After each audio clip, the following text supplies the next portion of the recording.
You are now listening to Nexxlegacy Radio, a radio station for the people. To make sure that I started the show off the right way by giving y'all a little taste of history, I want to welcome everyone to Nexxlegacy A&M Buzz. I'm Brandon here in the house this morning to make sure I give y'all some history. Not just y'all heard it, but I just wanted y'all to just embrace it and just appreciate it, because this guy, Mr.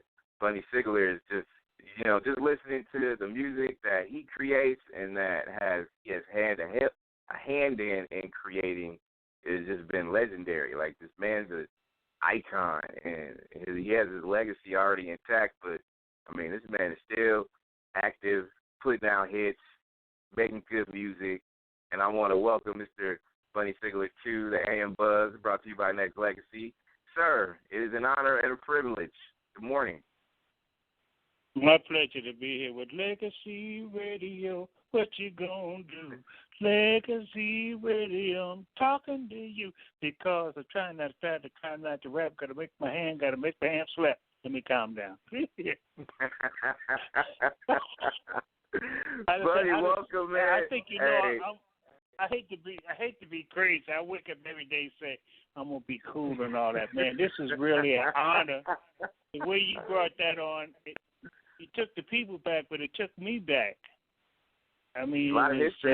It was a lot of history, huh? Yeah, a lot of history. Yeah, and I'm still trying to write it. And big ups to the Soul Train, because that was always a platform where we were able to capture moments in history and in our lifetime. So it was an honor, I'm sure, that you were a part of the train, of course.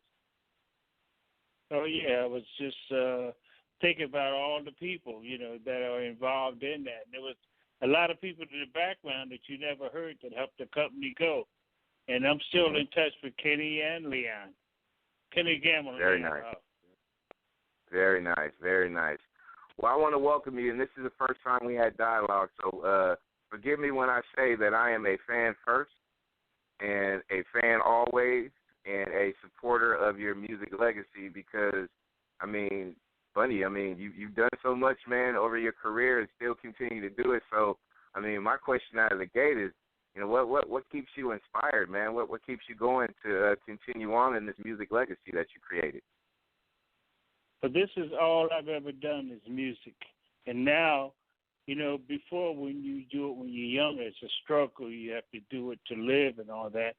And now God has blessed me, between some smart things being done by my lawyer, making it able for me to perform when I want and write when I want. My wife, when she gets a little bored with me, she said, go on downstairs and write a song because I got a studio in my house. And it is, music is my whole life. That's all it is. Music and love of kids. I love kids. So when you go back, and Bunny, when you go back as far as just when you look at just the history of what you created, like everything, not just your own music that you've written and created, but music that you've written for others that you've created. The OJs notably. You work with Jackie Moore, Harold Melvin and the Blue Notes, Patti LaBelle, Stephanie Mills, and so on. So when you look back at not just the music that was written and created, like do you kind of have like one of those out of body moments and just be like, wow, I can't believe this is a lot that was done during that time? Because like you said, it's it's something that you love to do. So I'm pretty sure time has went by pretty fast during those moments, right? Oh yeah, and like you mentioned, Patti LaBelle. A lot of guys, people work with Patti, they're afraid of her. Because if you sing with Patti, a lot of people don't want you to try to out-sing them. And Patti would dare you. Hey, I come to Patti's house, and no sooner I get in there, she tell me, sit down, play me or sing me a song. And it's just been, it's just like a magical tour, right? Especially when you hit a song that you know they like, and between Patti and the OJs and Lou Rawls was one of the best friends I ever had in this business, man. Lou Rawls was your friend whether we was cutting or not. A lot of people in the business, they only deal with you when it's time to record music or something like that. But Lou Rawls was a real good friend. And And in between writing for people, I was doing background on the stylistic stuff, Blue Magic, Archie Bell and the Drells, the Blue Notes. If you don't know me by now, Bad Luck, and Joe Simon, Drowning in the Sea of Love. They just had a party for him. They honored him at a baseball game, and I had to sing his "Drowning in the Sea of Love." Wow! And he it's just been a tremendous trip. And like right now, dealing with the young artists and stuff, they sampling my songs, and a lot of them I be singing with too. I get on stage and I be trying to rap too. Everybody say, "You like rap?" I like no, music. That's right. I like love music, it. and I love it. Bunny, you had a hand in the Jay-Z's Blueprint, right? Like you had a hand in that project too, right? How did that come about? The Rule is back. The Rule is back. It was through the company, through Warner Chappell. And when my wife met Jay-Z, she just went crazy. I love you, Beyonce, and all that stuff. I couldn't even get to it. He was all over him and stuff. But I mean, he was really a great, great brother and stuff. And the first time I met him, I forgot about the song I had for him. But then I had to get with him later on at a big concert we had. And it was the Outkast of the song called Ghetto Music. That was on the Outkast album. So the 50 Cent, the Ski Mask, Neo and Kelly Rowland. No matter what I do, I'm so in love with you.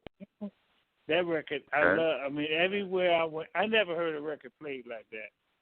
Everywhere I went in the country, no sooner I got off the plane and got in the car, it was playing. So I loved it. Plus, I love the residuals. There you go. That's always a good look when you're able to do that, and not only that, able to do it and enjoy it and embrace it all. And Bunny Sigler is our guest on the AM Buzz. And one thing that I've always appreciated when it came to music of past decades is the fact that it can still be able to be played and be felt in the moments.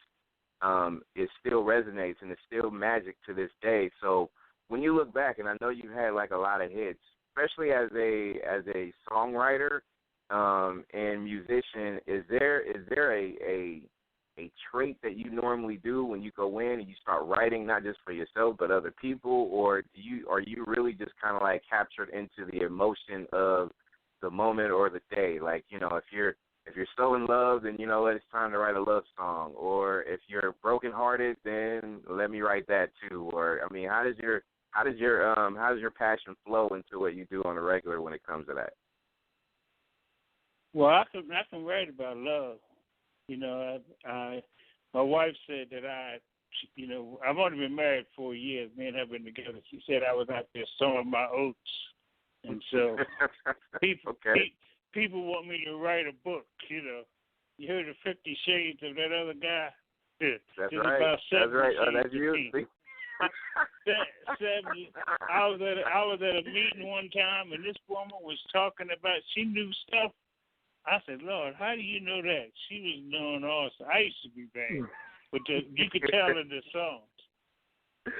You got your hook to me, your body's here with me, and just my main thing, I be on stage and say, baby, just let me love you tonight. Just let me there you go. make love. And I won't tell my wife downstairs. I can talk trash, without getting hit in the head. But it is. I done lived. There used to be a show called The Man That Led 3 Lives.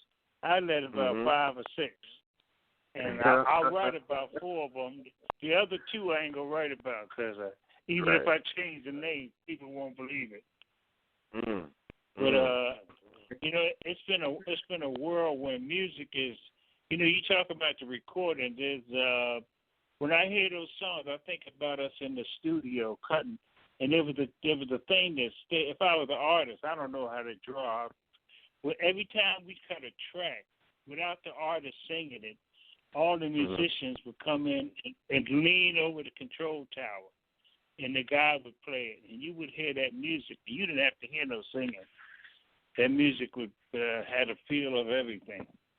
But we would have the artists come in the studio and perform like they was on stage.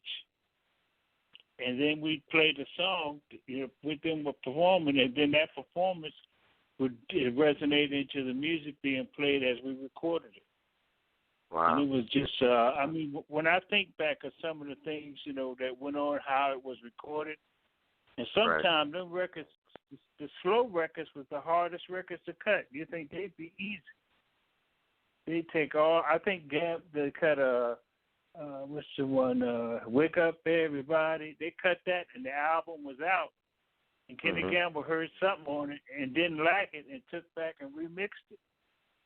Really? And when I did, somebody Love Need and Want You on Patti. Love Need and Want You, baby. No, somebody loves you, baby. There was something wrong with that, and they were ready to put it out, and I said, no, something ain't right. Something ain't right, and they got mad at me. But I took it back and remixed it with Michael Tarsi, who was the guy that had Sigma Sound, his son, and then it came out right. But it's just when I hear those songs, I see the sessions. I see the sessions where they was playing and going like that.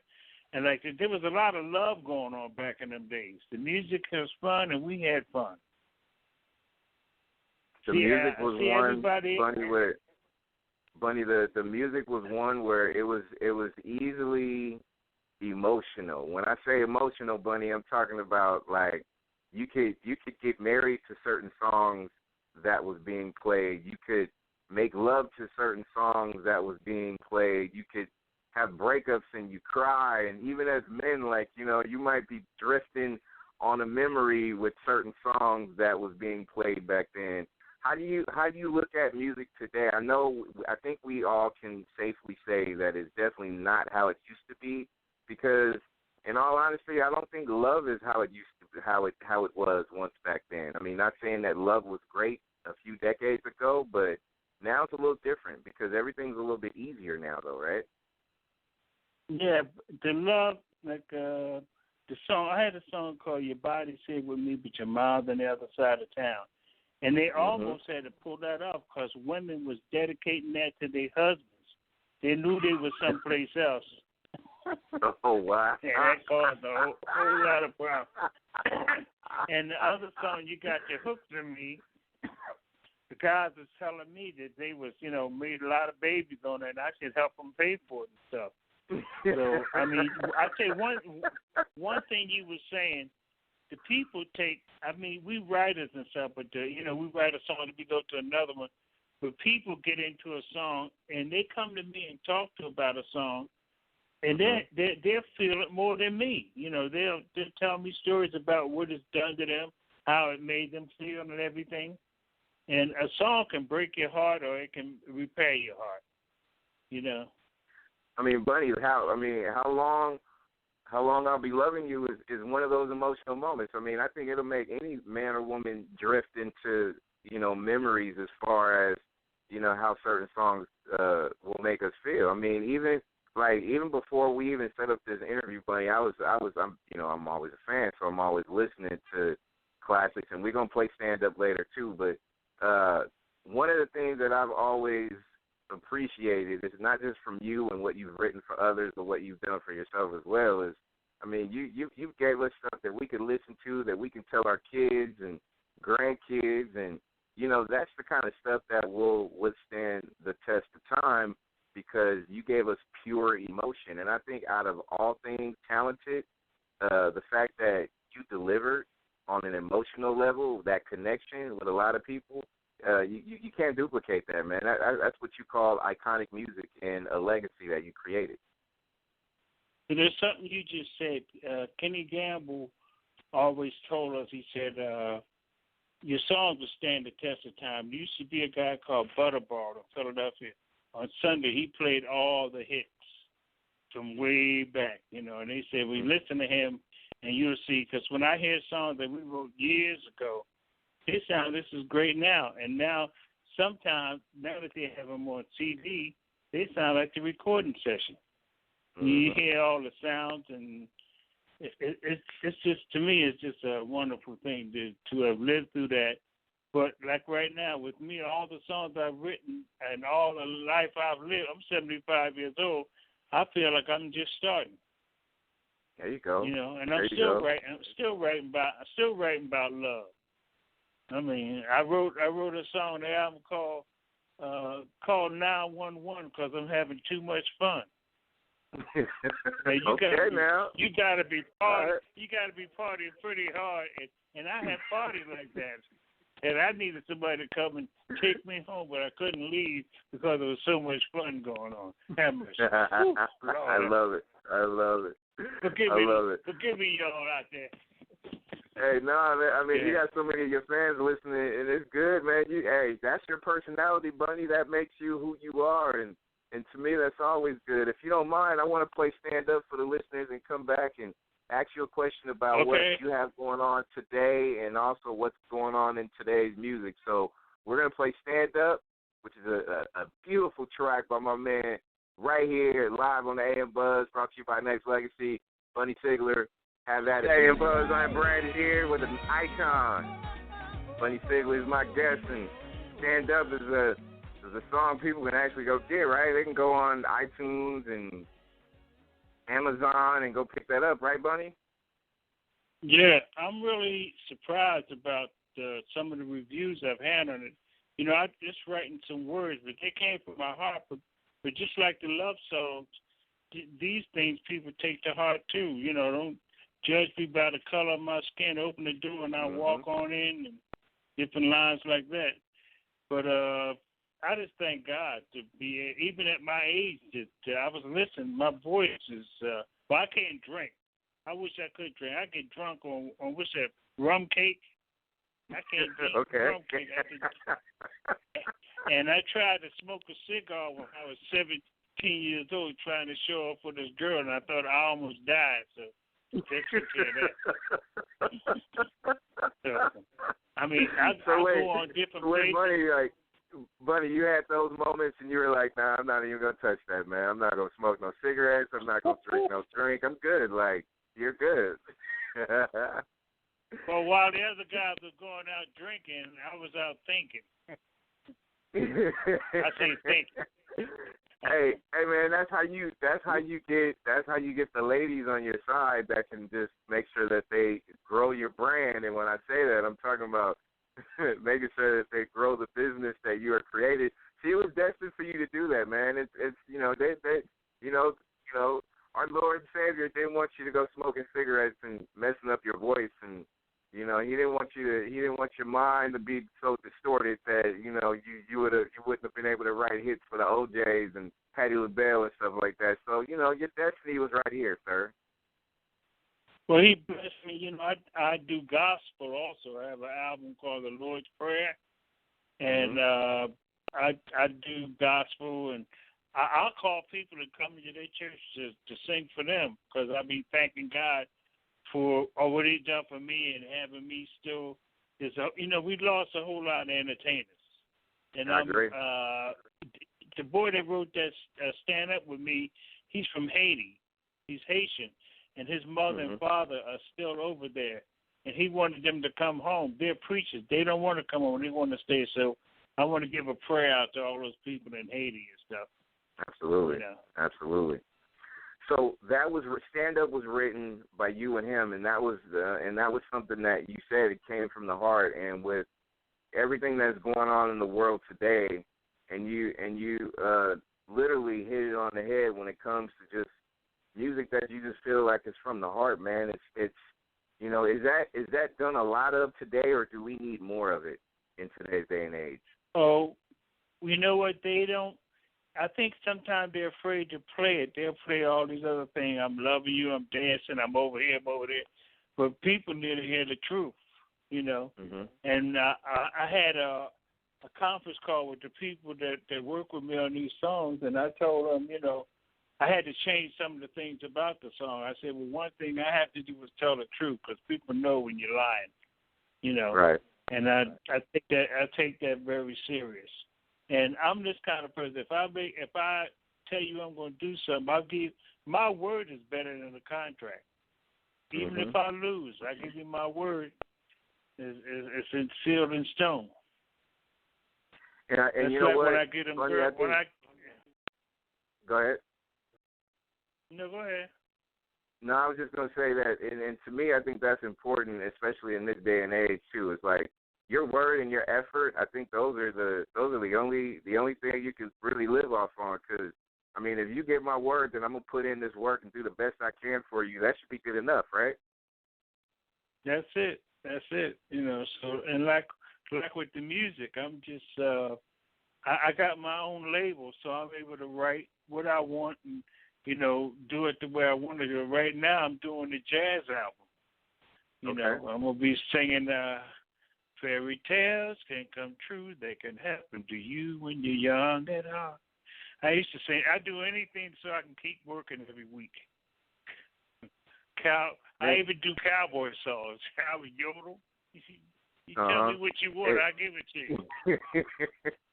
And buddy, can I say this, man? Like, let me say this again. I am a massive fan and been a fan for a long time. So, I mean, you still got it, man. You still, after all these years and all the stuff that you've done, man, you still got it. You still got that voice.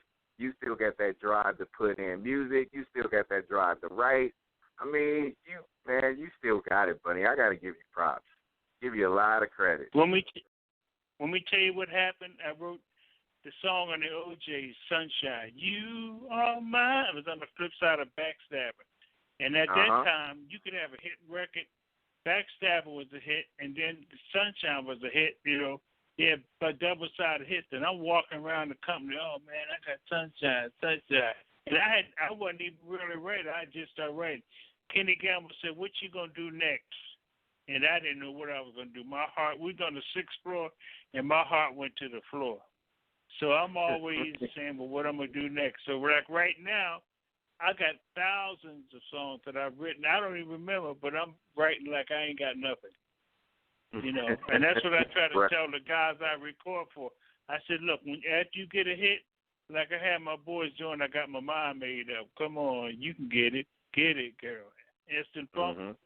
I cut them, and then we had problems cutting again after that because we wasn't a strong unit. So people out there in radio land, if you got a unit that you make success with, that's a unit you should stay with because no sooner somebody can break in that, it messes up everything you got. There you go.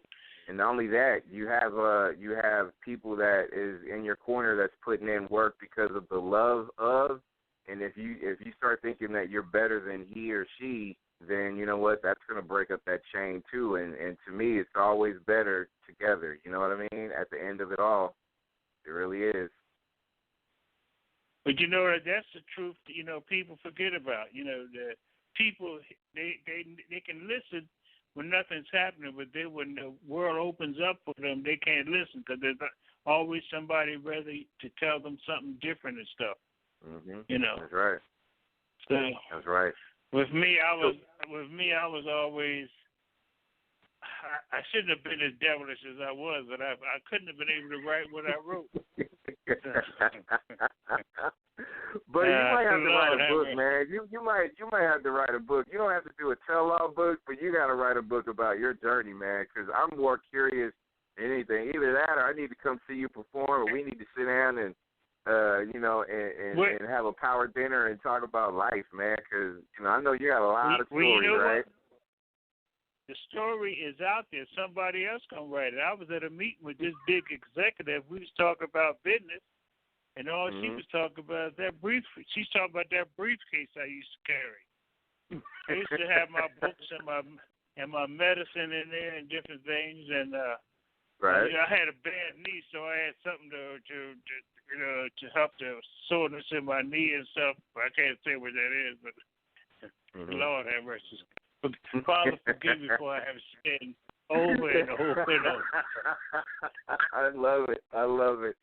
Bunny Sigler is our guest on the AM Buzz, brought to you by Nexxlegacy, and with stand up, and you had a project that came out back in 2015. You had the Bundino project, right? That's what everybody called me. Go ahead. Do you know that they call me Bundino? I remember. That was out there. That was out there for a while though, right? I'm not sure who gave you that name or who coined that phrase, but it's been out there though. Well, I did it, and so it sounded more romantic when a woman called Bunny Bundino. I said, hey, if somebody called me that, that's when the lady said and something she wants, I love this man right here. I love it. Bundino. They know I don't drink. But see, they know I don't drink. I don't smoke. But they know I smoke. Lord, let me do that alone. Forgive me again.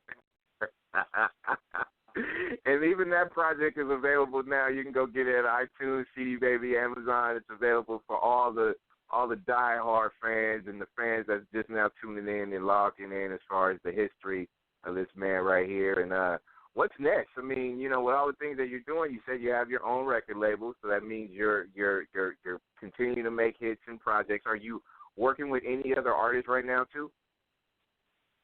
Well, right now there's a renaissance of old different groups with Instant Funk and some other groups that we had a meeting about. They want to start doing some shows and stuff. So thinking about doing that. But right now I was working on it. I had a Christmas album out, and we did a remix on White Christmas. I'm dreaming of a white Christmas. And it almost took off last year, but we did a remix on it, and I think the people will really be able to accept it. And I'm really, on the move to get back to the music this time, writing some more love songs. And I got a song on my next album called How You Gonna Take Care of Somebody's Problem When You Can't Do Nothing for Yourself. And it sounds it's big band and funky too. I'm telling you. And I think that's what the world needs nowadays too, because I mean, when you think of music, and you and I, we come back from them days of the record players and 8-tracks and stuff like that, right? So while it has evolved, it evolved into tapes and CDs and MP3s, and now everything is online, social media type stuff. So I think everybody gets it so quick, fast, in a hurry that a lot of, and I'm pretty sure you have stories, and I know I do, of journeys where we had to go to a record shop and just go pick up that record and go get it and play for the for the company we were keeping, or play for our own entertainment or enjoyment. So I think nowadays, buddy, it's got to a point now where we need a lot more of the appreciation vibe of what music really stands for, and because stand up is like a 4-minute and 15-second track. But there's a lot of work that you put in to make that go. Like, a lot of people just probably take advantage. Okay, it was probably done in 4 minutes and 15 seconds, but not really. It's a lot of work that comes. It's a lot of work that comes along with it, right? Well, when you cut a song, you listen to it over and over and over, and even like this Tommy Bell, who wrote for the Stylistics, as great as his stuff is, when he heard it, he said, "Oh, I could have still did something different." You have to constantly listen, and you have to listen for yourself and listen for the people too. See what their ear is going to do. And like right now, like the young kid I'm working with, he can't sing, so he sings through me. And I get in there with him, and we'll be working, and I'll be saying something, and he'll say, "Well, no, man, do it this way." And I don't say, "Well, man, I'm older than you. I've been in the business." I say, "Okay, I'll try." Right. And we have a unity together. And one of the guys who works with Instant Funk, the bass player, he's my engineer, and he knows how to cut my voice better than anybody. So I mean, what I'm saying is, to me, like I said, I'm 75, but I feel like 35. And music-wise, I feel like I'm just starting. And I have a hunger. And every time I write a new song, it's like I feel like I've invented something. I got some young boys in Patterson, New Jersey, sending me some hip hop tracks, and I wrote songs to them, and they were surprised because music is just music to me. Right. You know, and I write and I done been through, you know, and all the songs about breakup, who did this, who slept with that person, who did that, who had to jump out the window because the husband was coming. I done did all those things. Not jump out the window, not the third floor. The first floor. Run down the back it wasn't the third floor, but it was the first floor, right? It was, yeah. I love this guy. Oh my God. One time, the AM Buzz.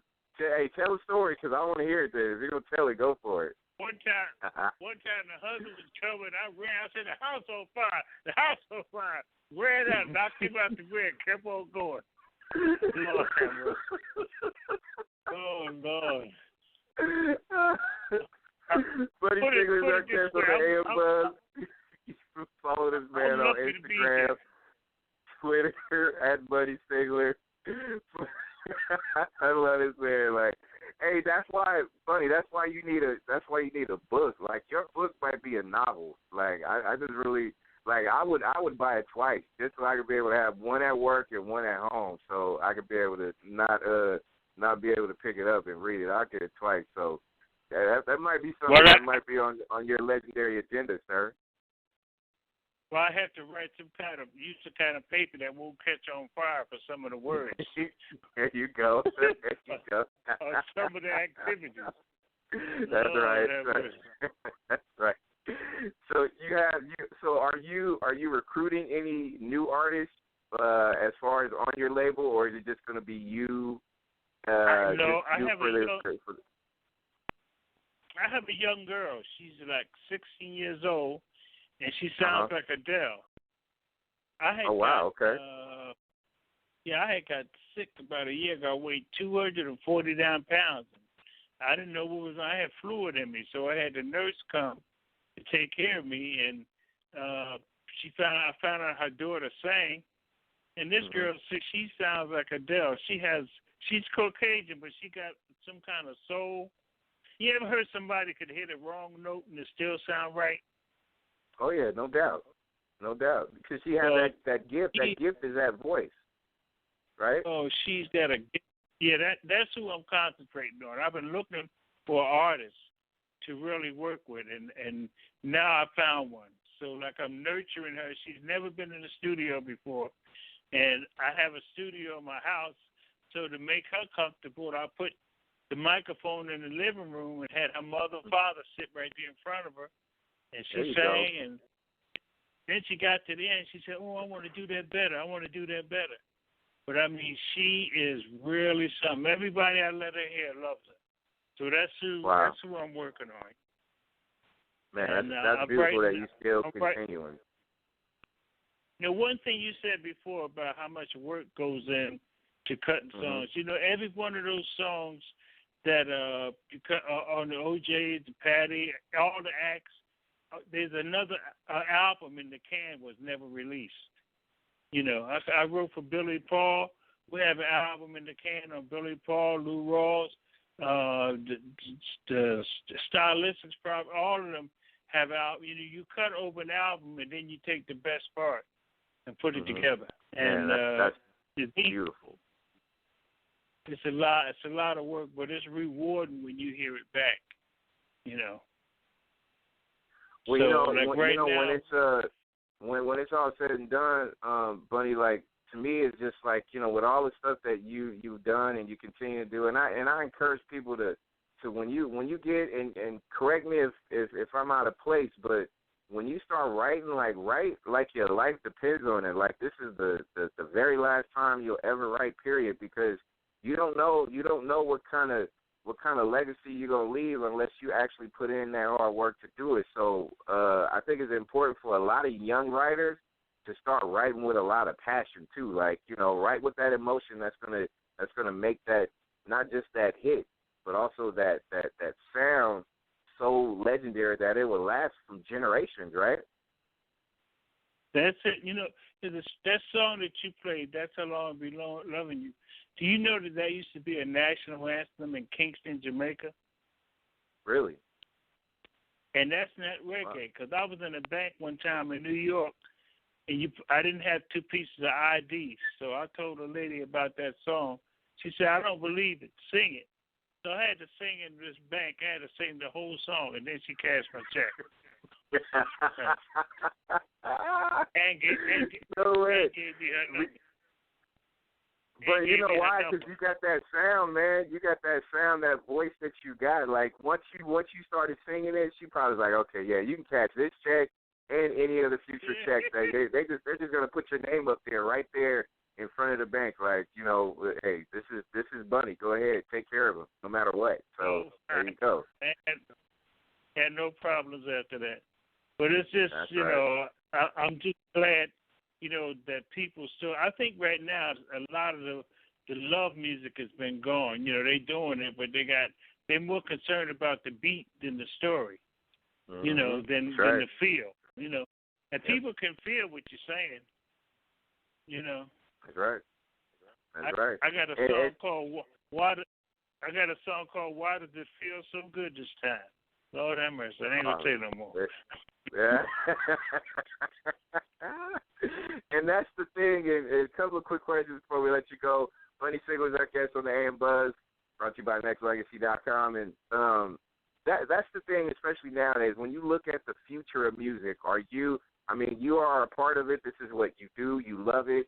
This is your passion. But when if you fast forward it, as we still hold the same responsibility as far as how we handle music back then as it is now, do you think it's going to continue to live on? But a lot of people say like until we get our writing straight and and write the passion music and don't just worry about the beat, then it's gonna die out. But I don't think it'll ever die out personally. I just think that it'll just be stagnant until we have more people that can actually deliver timeless music. What are your thoughts on that? Well, you know what's happening? Like you mentioned, Jay-Z on the Ruler's Back, and a lot of these songs, they come from their mothers and fathers playing these old records.